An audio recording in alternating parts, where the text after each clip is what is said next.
Assalamualaikum warahmatullahi wabarakatuh.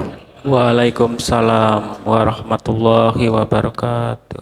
Bismillahirrahmanirrahim. Alhamdulillahil fadli wal kamal. Wa bihi nasta'inu ala jami'il ahwal. Wassalatu wassalamu ala sayyidi ahlil kamal. Sahibil jalal wal jamal. Sayyidina wa habibina wa syafi'ina wa maulana Muhammadin maula Bilal wa ala alihi wa sahbihi wal al. Subhanaka la ilma lana illa ma 'allamtana innaka antal alimul hakim wa la hawla wa la quwwata illa billahil aliyyil azim wa kulluhum min rasulillahi multamisun غرفا من البحر أو رشفا من الديم مدد يا سيدي يا رسول الله مدد يا أصحاب رسول الله مدد يا مشايخنا مدد يا الصالح أولياء دستور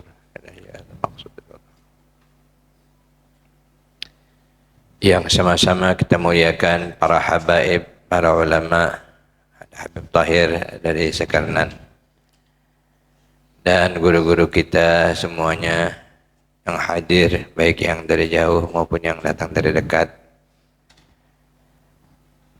Bapak Ibu jamaah kajian kitab Al-Adhkar An-Nawawiyah, zikir-zikir, amalan-amalan, munajat serta adab-adab yang diajarkan oleh Rasulullah SAW. Mudah-mudahan apa yang kita lakukan ini sebagai bahagian daripada ta'ziman li haqqil Mustafa, kita memuliakan hak Nabi kita sallallahu alaihi wasallam dan berupaya untuk mengikuti sunnah-sunnahnya dan benar-benar merasakan keterkaitan kita dengan beliau, karena beliaulah Nabi kita, beliaulah Rasul yang diutus Allah untuk kita, yang membimbing kita, dan beliaulah yang memberikan syafaat kepada kita. Mudah-mudahan Allah berikan ilmu dan pemahaman kepada kita dan semangat untuk menghidupkan sunnah-sunnah Nabi kita sallallahu alaihi wasallam seiring dengan terus mengharapkan kasih sayang dan ridha Allah Subhanahu wa taala, agar kita diberikan kekuatan, diberikan kemudahan dalam mengamalkan sunnah-sunnah Rasulullah sallallahu alaihi wasallam seiring keterkaitan hati kita dan rasa terima kasih kita yang terus-menerus, serta salawat dan salam yang disampaikan untuk Rasulullah sallallahu alaihi wasallam. Kita masuk pada halaman 8, yakni setelah muqaddimah Al-Imam Abu Zakaria Yahya Syaraf An-Nawawi rahimahullahu ta'ala wa nafa'ana bi wa bi'ulumihi fid dharain amin. Qala radhiyallahu an. Faslun bil amri bil ikhlasi wa husnin niyati. Ini satu fasal pada perintah tentang bersikap ikhlas dan memperbaguskan niat fi jami'al a'malil zahirat wal khafiyat, di semua amal-amal ibadah kita, baik yang zahir maupun yang tersembunyi, baik yang terlihat maupun tidak terlihat oleh manusia. Qala Allah Ta'ala, firman Allah Ta'ala, wa ma umiru illa liya'budu Allah mukhlishina lahud-din hunafa.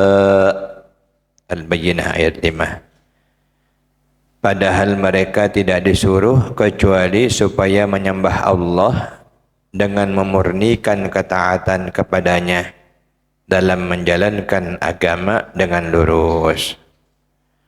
Ini artinya yang kita kerjakan ini melaksanakan perintah Allah, beribadah dengan penuh keikhlasan, murni ketaatan kita hanya kepadanya, mengikuti agama yang lurus yang diajarkan oleh Nabi kita Muhammad sallallahu alaihi wasallam tasliman katsira. Wa qala ta'ala, dan Allah berfirman, لن ينال الله لحومها ولا دماؤها ولكن يناله التقوى منكم. Al-Hajj 37. Dan firman Allah Ta'ala, daging-daging hewan kurban itu, unta atau hewan kurban yang lain, dan darahnya itu sekali-kali tidak mencapai Allah. Walakin yanaluhu taqwa minkum, tetapi ketakwaan dari kamulah yang mencapainya. Ini firman Allah SWT, kita berkorban itu darahnya, dagingnya tidak sampai dalam bentuk seperti itu kepada Allah, tetapi niat dan ketakwaan serta keikhlasan yang ada pada jiwa kita itu yang sampai kepada Allah Subhanahu wa taala. Qala Ibnu Abbas radhiyallahu anhuma, berkata Sayyidina Abdullah bin Abbas radhiyallahu anhuma, beliau adalah sahabat sekaligus sepupu Rasulullah. Ma'nahu, maknanya walakin yanaluhun niyatu, pengertian ayat tersebut, akan tetapi yang dapat mencapai Allah atau mencapai keridaan Allah adalah niat-niatnya. Makanya niat kita ini, niatul mukmin kata Nabi, tasbiqu amalah, mendahului amalnya. Karena itu kita pasang-pasang niat kita yang baik-baik, yang kita lakukan semata-mata karena Allah, kita rencanakan dan kita berniat karena Allah, itu sudah sampai duluan kepada Allah niat kita itu sebelum amalan kita itu kita kerjakan. Tapi kalau terkait orang, kita diam-diam dulu. Misalnya kita nak memberi hadiah kepada seseorang, niatkan karena Allah, aku kalau dapat rezeki aku akan beri hadiah kepada beliau. Dosa disampaikan dulu. Ini belum apa-apa, nyampaikan dulu.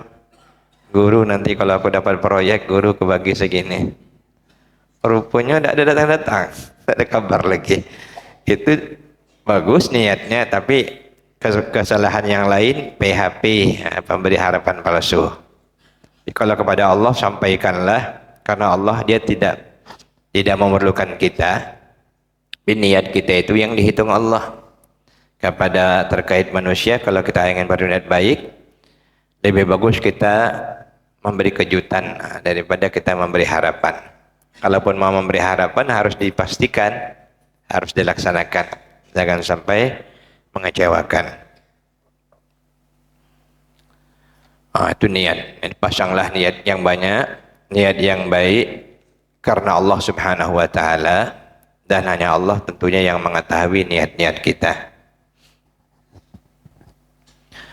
Akhbarana Syekhuna al-Imam al-Hafiz Abu al-Biqa Khalid bin Yusuf ibn Sa'ad ibn Hasan bin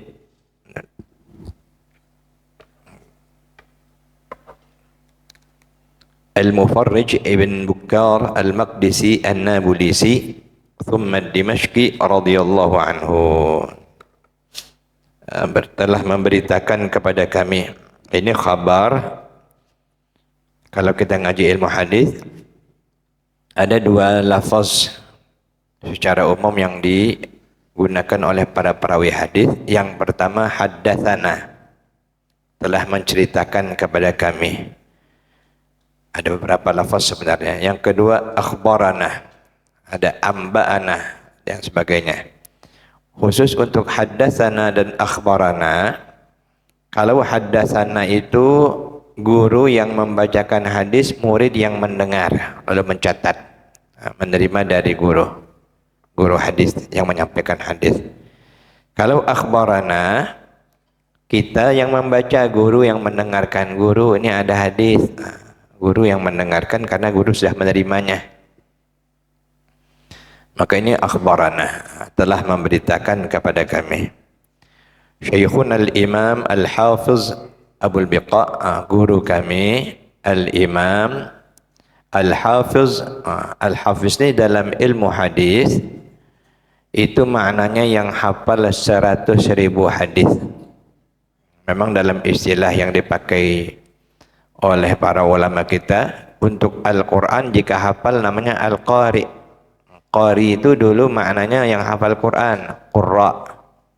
Tapi kalau Hafiz maknanya yang hafal hadis. Tetapi karena makna qari ini juga bisa bermakna yang pandai ngaji, di Indonesia susah membedakannya. Maka kita pakai istilah al-hafiz untuk yang hafal Quran. Sebenarnya kalau kita baca di kitab, yang dimaksud al-hafiz adalah yang hafal 100.000 hadis lengkap dengan sanadnya, dan mereka itu mengetahui hadis itu peringkat-peringkatnya. Kunyahnya Abul Baqa atau Abul Biqa dibaca ya. Namanya Khalid bin Yusuf bin Sa'ad bin Hasan bin Al-Mufarrij bin Bakkar Al-Maqdisi. Ini tradisi kunyah ini sebenarnya harus kita hidupkan lagi nih ya.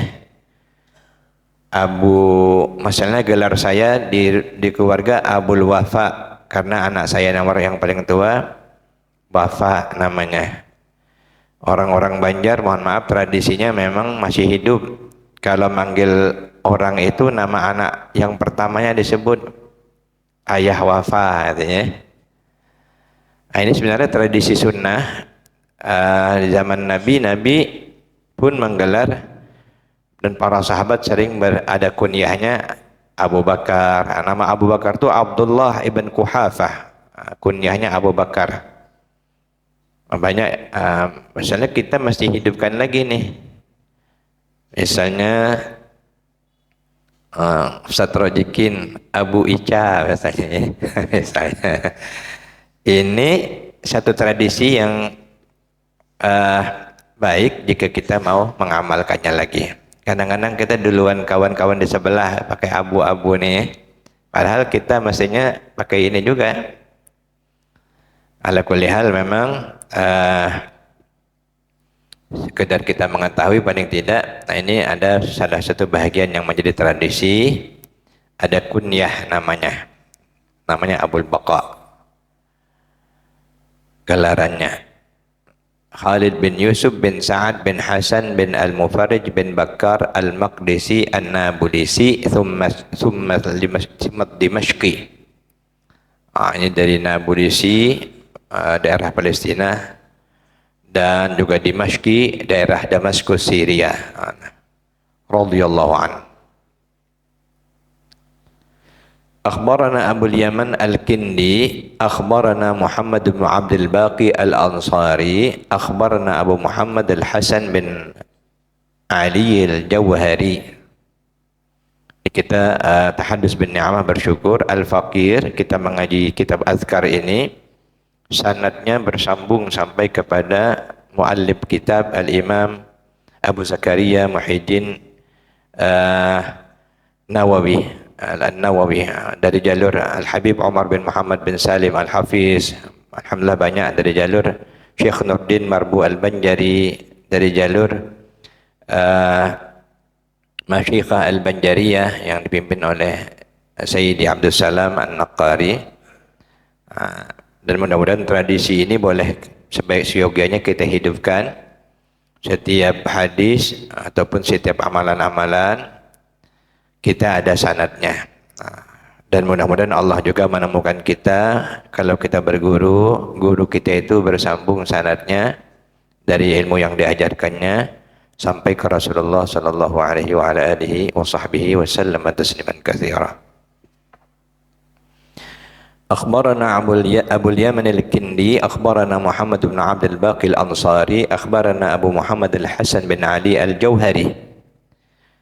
Beliau berkata, telah mengabarkan kepada kami Imam Abu Yaman Al-Kindi.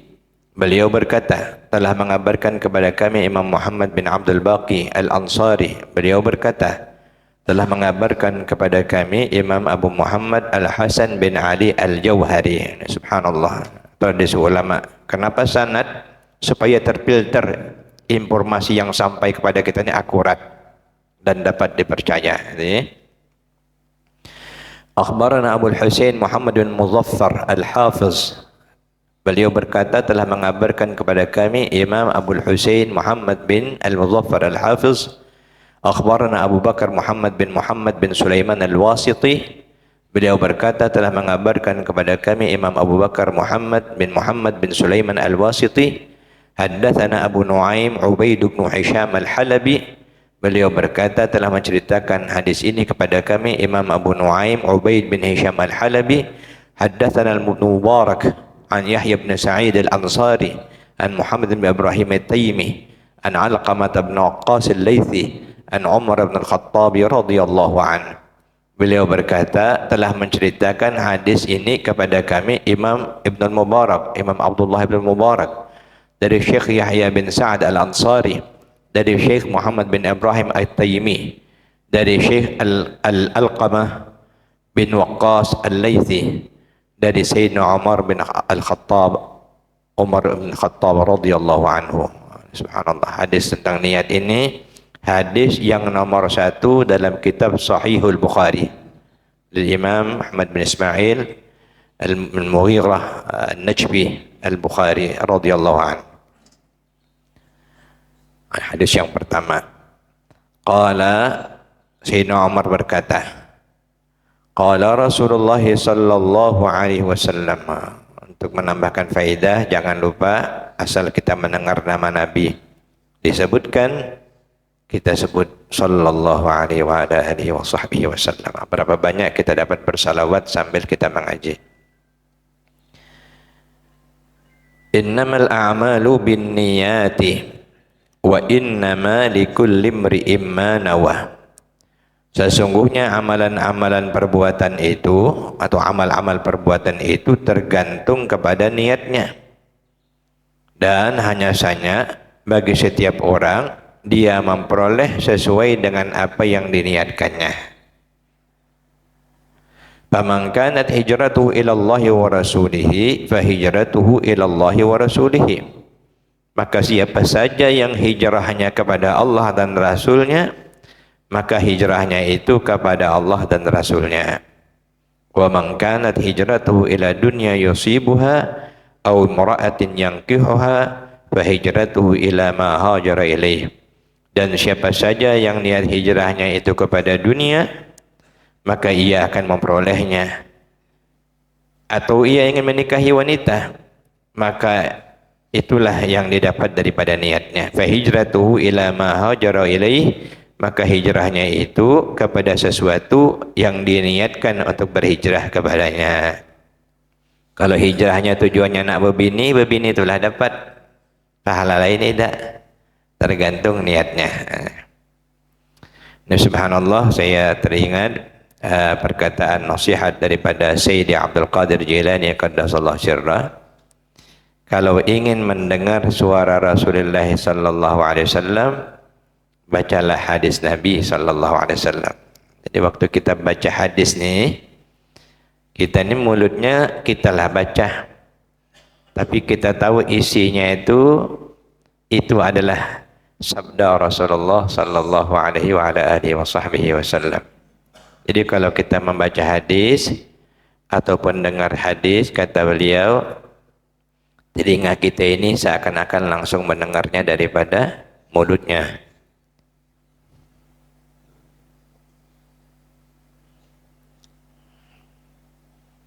Yang suci Sayyidina Rasulullah sallallahu alaihi wa alihi wasallam tasliman katsira.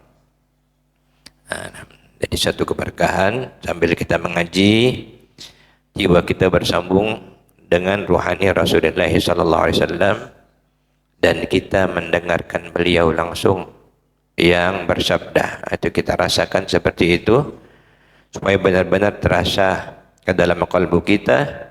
Ini adalah perkataan semulia-mulia perkataan setelah firman Allah Subhanahu wa taala, yaitu sabda Rasulullah sallallahu alaihi wa alihi wasallam tasliman katsira. Hada hadithun sahihun muttafaqun ala sihhatih. Ini merupakan hadis sahih muttafaqun ala sihhatihi, yang diittifaq oleh para ulama atas kesahihannya.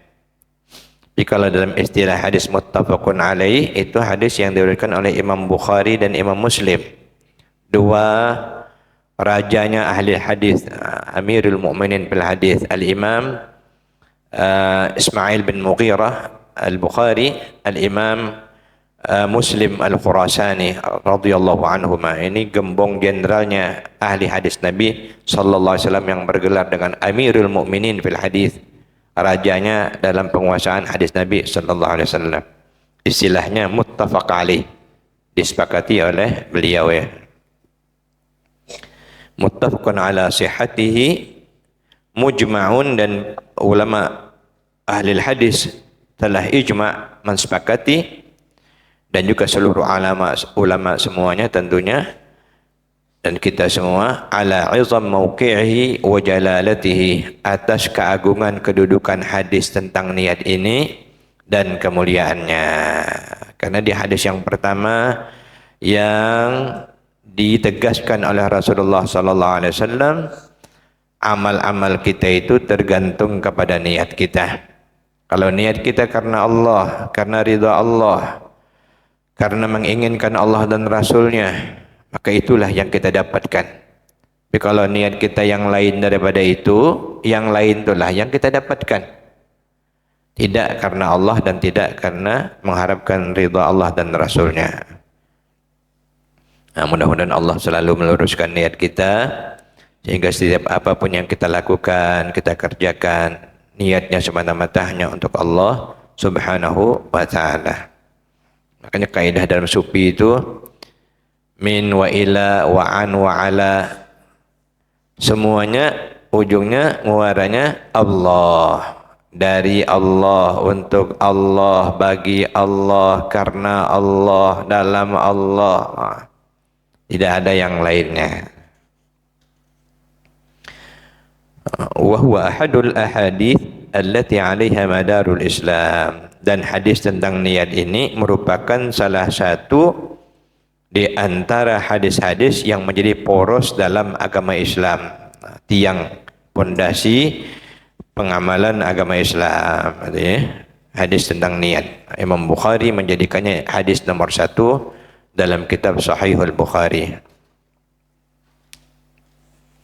Nanti pelan-pelan kita ada juga punya kitab Sahihul Bukhari ini. Ada terjemahnya sudah ada. Tidak ada kita yang baca, anak kita. Tidak ada anak kita yang baca, menantu kita. Tidak ada menantu kita, nanti mungkin cucu-cucu kita. Nah,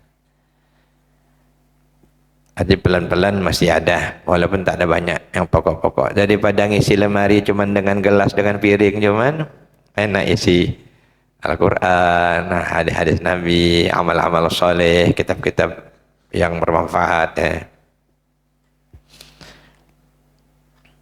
Wa kana as-salafu wa tabi'uhum min al-khalafi rahimahullahu yastahibbuna istiftaha al-musannafat bihadzal hadis.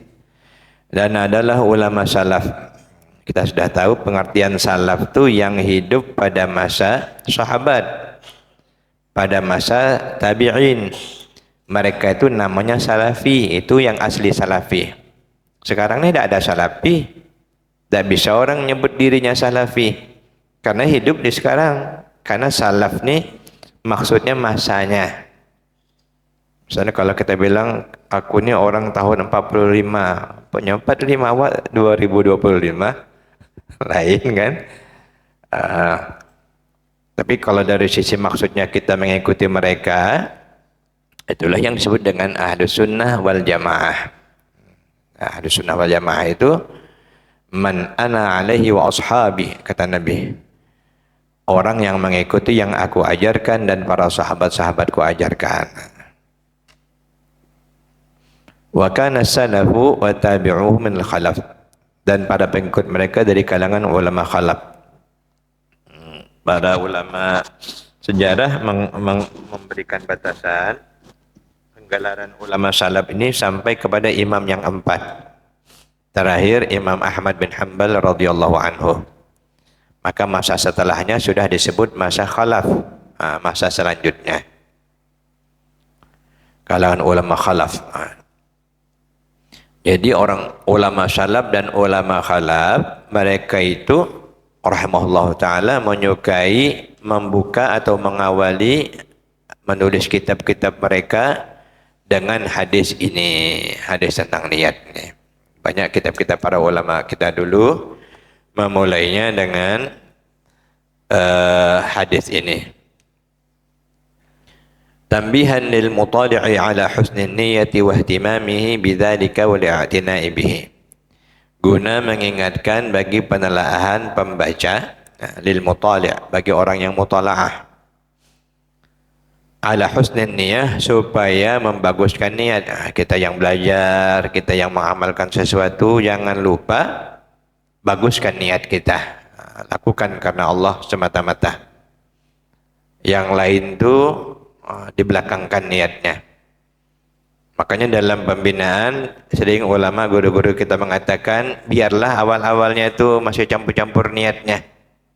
Jangan dulu dimatikan, jangan dulu dipatahkan, jangan dulu di stop. Misalnya ada orang mengamalkan sesuatu, riya, dia itu dosa terima, riya, takabur dia tuh. Dia sudah mau bagus tapi niatnya mungkin masih bercampur, ada riyanya, ada takaburnya. Jangan kita patahkan dulu, biarlah kasih semangat terus. Nanti lama-lama insya Allah hilang riyanya tuh. Misalnya ke masjid, riya cuman dia tuh ke masjid. Tapi karena dia terus ke masjid, awalnya mungkin riya lah dia, supaya Pak RT nengok, oh ada nih Pak Ibnu misalnya, ada ya. Nah ini awal-awalnya. Tapi kan Pak Ibnu lama-lama tidak mungkin, rugilah gara-gara Pak RT cuman ke masjid. Pastilah karena Allah Subhanahu wa Ta'ala. Jadi kita dalam perjalanan meluruskan niat. Awalnya kita mungkin ada riyanya, ada takaburnya, tapi kita mendengar pengajian makin masuk ilmu kita. Oh, riya itu kata guru dari Quran, dari hadis Nabi tidak ada bagus. Sombong tuh tidak ada bagus. Kemudian lagi merasa lebih hebat daripada orang tuh tidak ada bagus. Merasa diri itu sudah elok tidak ada bagus. Yang bagusnya tawadhu, yang bagusnya melakukan sesuatu semata-mata karena Allah, mengikhlaskan diri dan berusaha untuk terus santun, pelan-pelan perbaiki diri kita. Maka kita nanti akan menjadi ingat, kata beliau dengan hadis yang nomor 1 ini, supaya kita itu memperbaguskan niat kita. Ihtimaman atau tambihan lil mutali' ala husnin niyyah wa ihtimami bidzalika wal i'tina' bih, supaya betul-betul mementingkan dan memperbaguskan niat.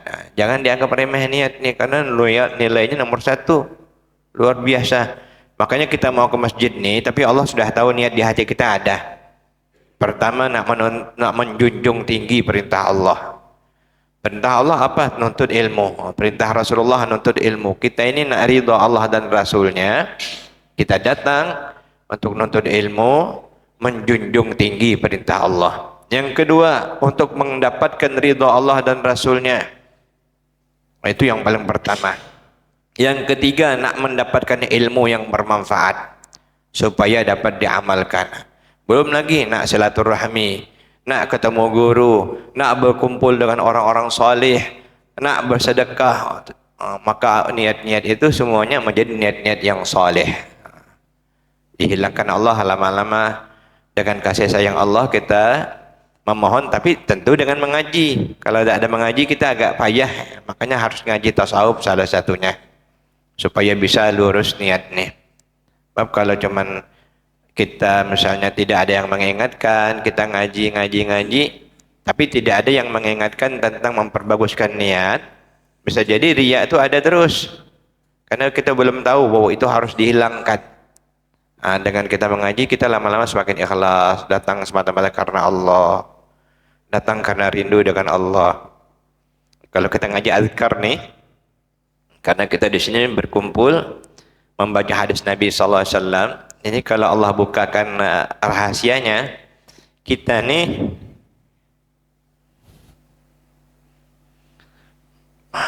bagaikan mendatangi Rasulullah sallallahu alaihi wasallam. Karena kita ingin mendengarkan nasihatnya, kalimat-kalimatnya.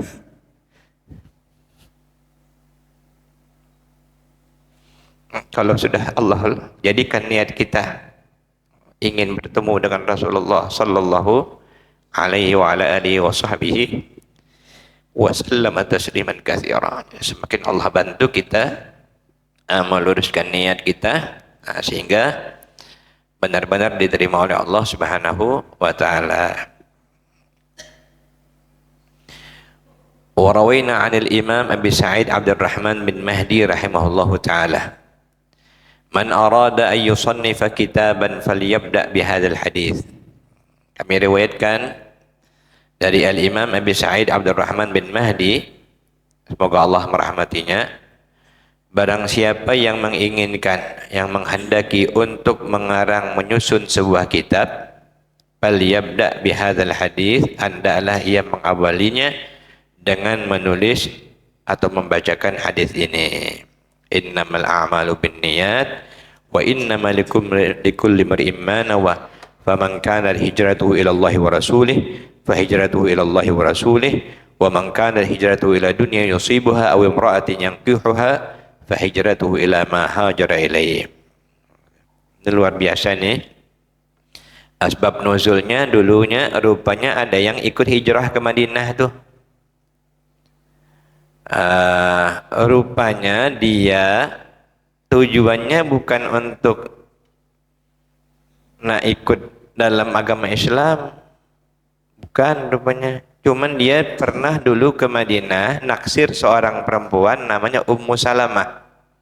Mendengar rombongan nak hijrah ke Madinah, aku ikut juga lah katanya. Rupanya bukan untuk ikut membela Islam dan untuk ikut mengamalkan agama Islam. Niatnya nak bertemu dengan cewek tu, katanya nak menikahi Ummu Salamah. Tapi dalam riwayat akhirnya masuk Islam. Setelah tahu dia hadis ini pun dia tentunya bertobat kepada Allah Subhanahu wa taala. Itu salah satu asbab nuzulnya.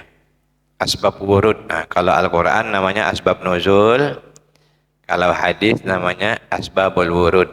Sebab diturunkan atau sebab kenapa Nabi juga ada bersabda. Apabila kita tak ada baca ratib ya, kita habiskan dikit. Wa qala al-Imam Abu Sulaiman Al-Khattabi rahimahullah, kana al-mutaqaddimuna min syuyukhina yastahibbuna taqdima hadits al-a'mal bin-niyyah amama kulli syai'in yunsha'u wa yubtada'u min umurid din li'umumil hajati ilaihi fi jami'i anwa'iha. Dan berkata Imam Abu Sulaiman Al-Khattabi rahimahullahu taala, adalah orang-orang yang terdahulu daripada masyayikh kita, guru-guru kita, mereka itu menyukai untuk mendahulukan hadis tentang amal-amal tergantung dengan niatnya, mendahulukan hadis ini pada setiap sesuatu yang akan dimula dan diawali dari perkara keagamaan. Apapun kegiatan agama, beliau-beliau itu mengawali dengan membacakan hadis Nabi, innamal a'malu binniyat. Kenapa? Karena umumnya keperluan kita, keperluan hamba-hamba Allah, keperluan kita semua kepada hadis tersebut fi jami'i anwa'iha, dalam berbagai macam kebutuhan. Karena setiap apapun yang kita perlukan kan tak ada luput daripada niatnya. Termasuk kita nak bekerja, luruskan niat kita, bahwa niat kita itu semata-mata pertama kali untuk menjunjung tinggi perintah Allah, mengharapkan ridha Allah dan Rasulnya. Karena Allah perintahkan kita, ibtaghu min fadlillah wabtaghu min fadlillah, carilah karunia Allah Subhanahu wa taala. Itu jadi pahala kita. Ya, apapun yang kita lakukan, kalau niatnya lurus, bisa 24 jam kita melakukan amal soleh. Tidur sekalipun menjadi pahala. Bergerak olahraga sekalipun menjadi pahala. Jika diniatkan untuk Allah Subhanahu wa taala. Untuk ridha, untuk syukur, untuk taat, untuk memperbaiki diri karena Allah. Kenapa? Aku perlu sehat. Akunya olahraga untuk supaya bisa ibadah lebih bagus lagi, lebih tegar lagi, lebih segar badan aku lagi. Sebab aku baru duduk setengah jam di Masjid Al-Ansar itu sudah sakit pinggang aku. Kalau kita olahraga lah. Olahraganya untuk menguatkan kita untuk duduk di Masjid Baitul Ihsan, ataupun duduk di Masjid Al-Ansar, atau di Masjid Al-Muhajirin, atau Masjid Darun Najah. Itu tujuan tahu tujuannya. Jangan pula lupa ujungnya olahraga itulah tujuan. Subuh tidak ada bangun lagi. Tidak ya? Jangan salah berarti. Mudah-mudahan Allah menolong kita dan yakinlah dan kita mudah-mudahan ditolong Allah. Setiap kita ngaji hadis Nabi sallallahu alaihi wasallam, paling kurang niat untuk mengamalkan sunnahnya itu ada di dalam hati kita. Dan mudah-mudahan Allah tolong kita merasakan kita ini sedang mendengarkannya langsung dari Rasulullah sallallahu alaihi wasallam. Karena tidak ada yang disampaikan Rasulullah melainkan berlian-berlian semuanya, ya. Jadi kita harus betul-betul mensyukuri ketika Allah mengizinkan kita salah satunya mendengarkan hadis-hadis Nabi sallallahu alaihi wasallam tasliman katsira. Ya awwalal awwalin wa ya akhiral akhirin wa ya dzal quwwatil matin wa ya rahimal masakin wa ya arhamar rahimin. يا أول الأولين ويا آخر الآخرين ويا ذا القوة المتين ويا راحم المساكين ويا أرحم الراحمين. نصر من الله وفتح قريب والله خير حافظا وهو أرحم الراحمين. يا لطيفا بخلقه يا عالما بخلقه يا خبيرا بخلقه ألتم بنا يا لطيف يا عليم يا خبير يا لطيفا بخلقه يا عالما بخلقه يا خبيرا بخلقه ألتم بنا يا لطيف يا عليم يا خبير يا لطيفا بخلقه يا عليما بخلقه يا خبيرا بخلقه ألتم بنا يا لطيف يا عليم يا خبير. وصلى الله على سيدنا محمد النبي الأمي وعلى آله وصحبه وسلم والحمد لله رب العالمين. Demikianlah. Assalamualaikum warahmatullahi wabarakatuh.